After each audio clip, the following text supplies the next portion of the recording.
Namaste. Warm wishes and aloha from Hawaii to you all.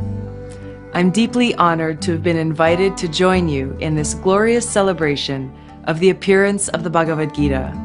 All glories to Lord Krishna. When I was elected to the United States Congress, I chose to take the oath of office on the Bhagavad-Gita. Many people have asked me why I made that choice, and for me, the answer is very simple. Krishna's teaching in the Gita of loving service to God and working for the well-being of all of God's children, his teachings of bhakti and karma yoga, are the foundation and driving force and purpose of my life. The whole world today is in dire need of servant leaders, leaders who, out of love for God and others, work for the well-being of the people and indeed our planet. It is my hope to be such a servant leader. Since I was a child, the teachings of the Bhagavad Gita were intricately woven into the very fabric of my life by both loving parents and spiritual teachers.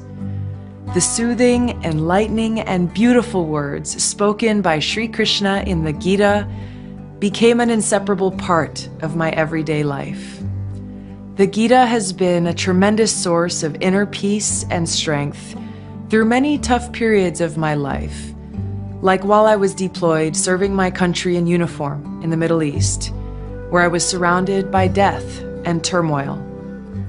In the camp where we were based in Iraq, there was a giant sign at one of the gates that read, "Is today the day?"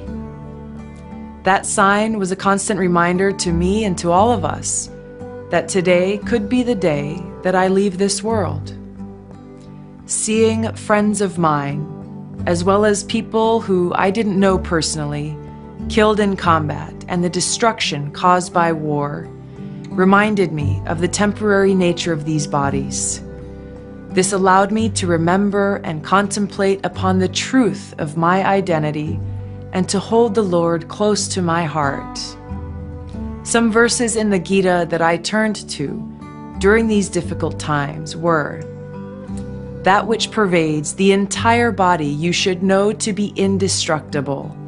No one is able to destroy that imperishable soul.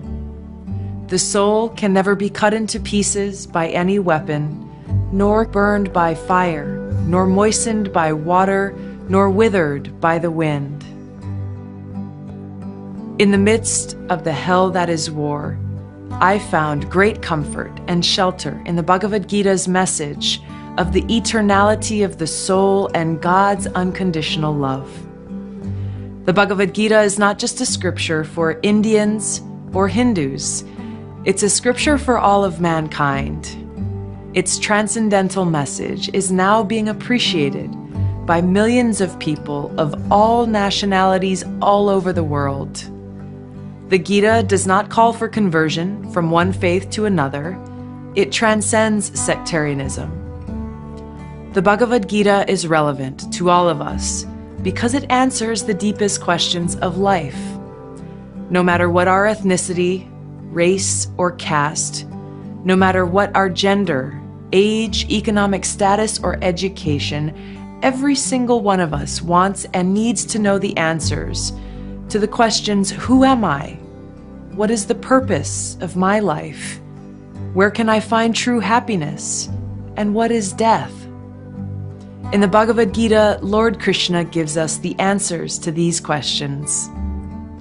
In closing, let me share with you Lord Krishna's conclusion in the Bhagavad Gita. Krishna says in verse 1865, "Always think of me, become my devotee, worship me and offer your homage unto me. Thus you will come to me without fail. I promise you this because you are my very dear friend." In verse 1866, he says, "Abandon all varieties of religion and just surrender unto me.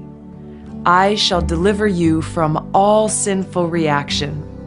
Do not fear." By carrying these transcendental words in our minds and in our hearts, we will always have deep purpose in life and remain fearless in the face of death. Please accept my best wishes. Namaste. Jai Shri Krishna, Jai Bhagavad Gita.